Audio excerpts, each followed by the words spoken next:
నమస్తే సాయిరామ్. సమర్థ సద్గురు సాయినాథ్ మహారాజ్కి జై. మన సాయి భక్తులందరికీ నమస్తే అండి. అందరూ ఎలా ఉన్నారు, ఏం చేస్తున్నారు? ఈరోజు వీడియోలోకి వెళ్లే ముందు బాబా గారి ఆశీస్సులు మీ అందరికీ దొరకాలని మనస్ఫూర్తిగా కోరుకుంటున్నాను.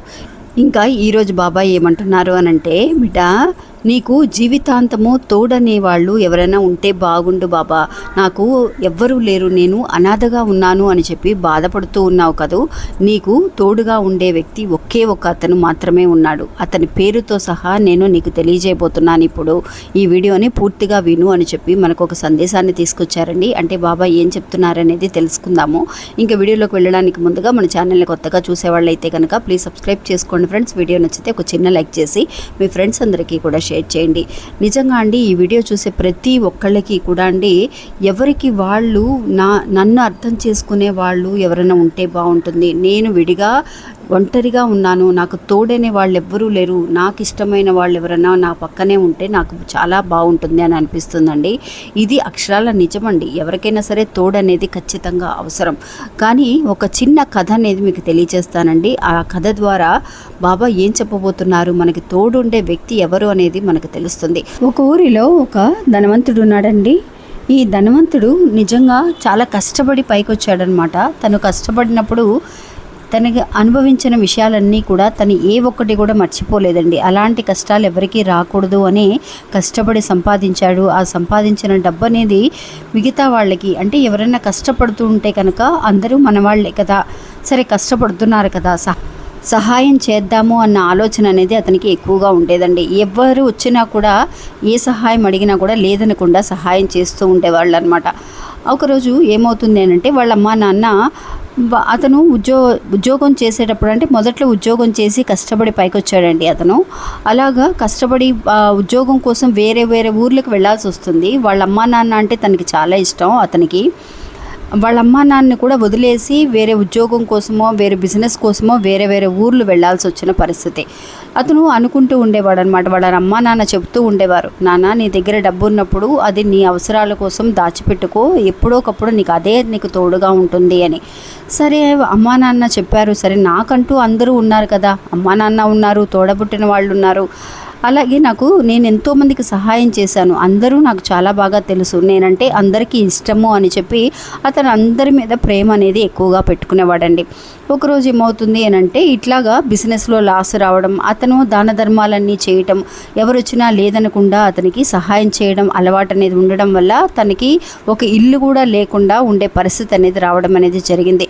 అతనికి ఒకరోజు తన భార్య చెప్తుందనమాట, ఏమండి ఇలాగా మీరు అందరికీ సహాయం చేస్తున్నారు, బాగానే ఉంది, ఇప్పుడు ఇల్లుతో సహా మనం అన్నీ కూడా ఖాళీ చేసేసి వెళ్ళిపోవాల్సి వస్తుంది. ఆఫీస్ అనేది ఖాళీ చేసేసారు, ఇల్లు ఖాళీ చేసేసాము, మనం ఇప్పుడు ఎక్కడికి వెళ్ళాలండి అని అంటే, నువ్వెందుకు బాధపడుతున్నావు, రా అమ్మా నాన్న ఉన్నారు కదా, మనం అమ్మా నాన్న దగ్గరికి వెళ్ళిపోదాం, మా అమ్మా నాన్న దగ్గరికి అని. అక్కడికి వెళ్ళినా వాళ్ళకి బరువుగా ఉంటాం, కానీ మనం ఎలా అండి సంపాదిస్తారు మళ్ళీ మీరు. ఇప్పుడు అతనికి కొంత హెల్త్ కూడా బాగోలేదండి. బాగోలేనప్పుడు అప్పుడప్పుడు కూడా చాలా వరకు కూడా నీరసంగా ఉండడం, వెళ్ళి పడుకోవడం, తనకి బాగా దగ్గుతూ ఉండడం, ఇవన్నీ కూడా తన భార్య చూసిందనమాట. చూసి ఏమంటే ఒకసారి చెకప్కి వెళ్దారండి, ఆ తర్వాత అమ్మా నాన్న దగ్గరికి వెళదాము అని చెప్పి హాస్పిటల్కి వెళ్ళినప్పుడు క్యాన్సర్ ఉంది అని చెప్పి డాక్టర్లు చెప్పడం అనేది జరిగిందండి. చాలా వరకు కూడా ముందుగానే చూపించి ఉంటే బాగుండేది, ఇది చాలా వరకు కూడా క్రిటికల్ స్టేజ్లో ఉన్నారు, ఇది నయం చేయొచ్చు, సరిచేయొచ్చు, కానీ ఇలా సరిచేయాలి అంటే కొంత ఆపరేషన్ అనేది చేయాలి, ఆపరేషన్కి 15 లక్షలు ఖర్చు అవుతాయి అని చెప్పి అతను చెప్పారంట. డాక్టర్ చెప్పినప్పుడు ఇది నిజంగా జరిగిన ఒక విషయం అండి. అందుకే మీ అందరికీ కూడా తెలియజేస్తున్నాను. అతను డాక్టర్ చెప్పినప్పుడు 15 లక్షలు అనేది, ఆ అమౌంట్ అనేది ఎంత గొప్ప ధనవంతుడైనా అతనికి చాలా పెద్ద అమౌంట్ అండి ఆ సమయంలో. ఏమండి ఇప్పుడు ఆపరేషన్ చేయడానికి 15 లక్షలు అంటే, ఇప్పుడు కనీసం మీరు ఏమీ కూడా మీకు వెనక దాచుకోలేదు, మీరు ఎలాగ ఇప్పుడు మీకు ఎవరు సహాయం చేస్తారు అని అంటే, నాకు చాలామంది ఫ్రెండ్స్ ఉన్నారు, నేను ఎలాగైనా సరే నేను ఇచ్చాను, చాలామందికి సహాయం చేశాను కాబట్టి నాకు కష్టం అంటే సహాయం చేస్తారు అని చెప్పి అతను వెళ్ళి, నేను రెడీ చేస్తాను, అరేంజ్ చేసి ఆపరేషన్ చేయించుకుందాము, నువ్వేం భయపడకు అని చెప్పి భార్యకి భార్యకి సమాధానం చెప్పడం అనేది జరుగుతుందండి. ఇంకా తన ఫ్రెండ్స్ అందరికీ కూడా ఒకరికి ఫోన్ చేస్తాడనమాట. చాలా క్లోజ్ ఫ్రెండ్ అతను ఫోన్ చేసి, ఇలా ఆపరేషన్ రా, నాకు హెల్త్ బాగోలేదు, ఇంత అమౌంట్ కావాలి అని అంటే, అరే అంత అమౌంట్ ఇప్పుడు నా చేతిలో లేదురా, నేను ఇప్పుడే ఖర్చు పెట్టాను, ఇప్పుడే మా అబ్బాయికి ఫీజు అది కట్టేశాను, నా దగ్గర ఒక 50,000 1,00,000 ఉంటాయి కానీ 15 లక్షలు అంటే కష్టం రా అని అన్నప్పుడు అతను లక్షలు ఖర్చు పెట్టేసేవాడండి. ఫ్రెండ్స్ అడిగినప్పుడు ఎన్నో లక్షలు సహాయం చేసేవాడు అనమాట. అలా అలవాటైపోయిన అతనికి 15 లక్షలు అనేది చాలా తక్కువ అమౌంట్ లాగా అతను అనుకుంటున్నాడు. ఎవరన్నా అడిగితే వెంటనే ఇస్తారు, నాకు సహాయం చేస్తారని అనుకున్నాడు.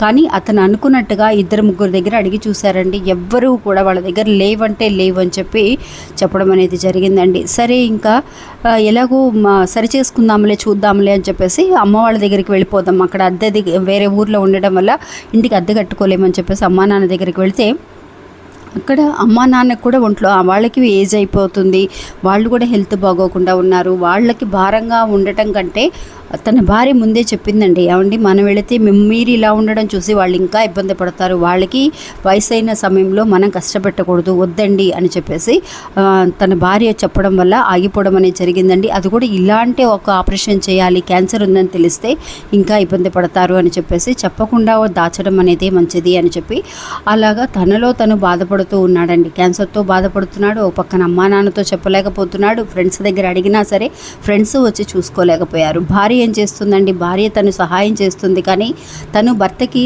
తనని మించిన ఆదాయం అనేది లేనప్పుడు తను కూడా సహాయం చేయలేని పరిస్థితుల్లోనే ఉంది.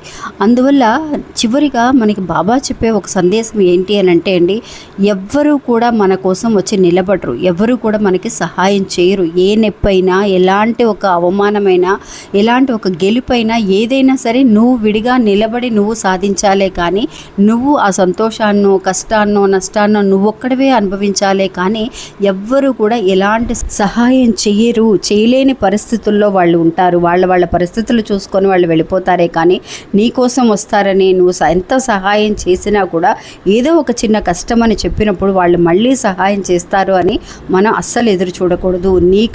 నీకు తోడుగా ఉండే వ్యక్తి నువ్వు మాత్రమే.